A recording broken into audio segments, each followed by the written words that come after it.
Eccoci qua, mister Guido Callissoni era un po' arrabbiato all'andata per il risultato. Indubbiamente. Oggi penso che è al contrario, insomma, un 1-0 è tutto sommato meritato, anche se qualcuno ha gridato a rigore verso la fine, ma quello possiamo definirlo forse un episodio.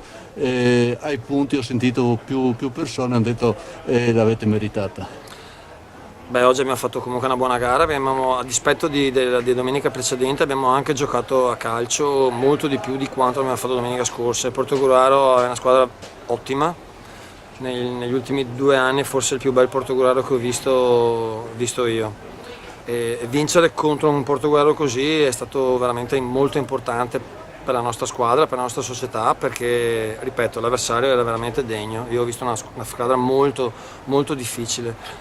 Noi siamo stati bravi a sfruttare bene le ripartenze e a giocare molto compatti. Ecco, questa forse è stata la nostra arma. Io ho visto un Lovis Presiano caricatissimo, avete condotto la gara al primo tempo, avete spinto molto, avete preso una traversa, insomma chi aveva da recriminare nel primo tempo eravate voi, poi nel secondo forse il Portogruaro sì, ha reagito nel secondo, insomma un palo.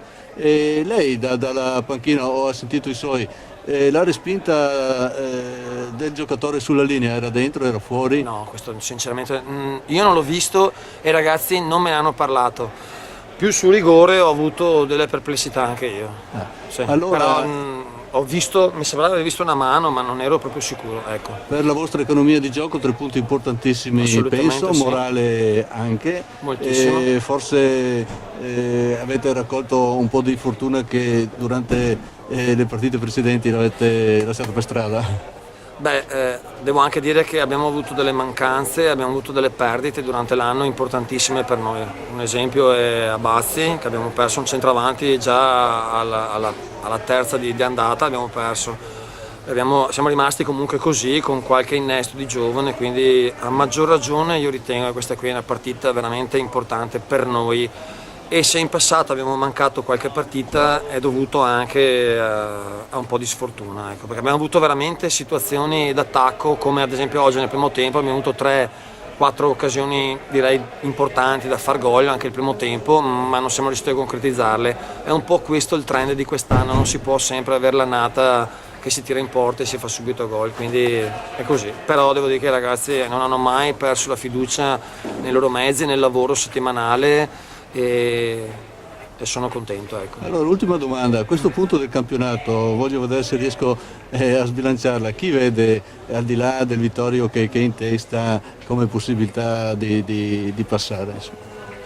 Forse ha detto lei tutto, perché Vittorio non è per la sconfitta che abbiamo avuto con loro, ma proprio per il tipo di squadra, il gioco e i giocatori che hanno in organico, li ho visti molto compatti, ecco. E ha la sensazione che possa essere veramente la squadra che possa vincere il campionato. E per i playoff tutto da giocare?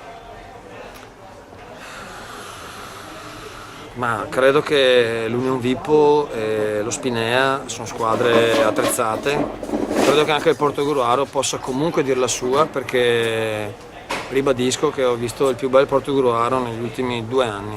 Bene, grazie mister. Prego.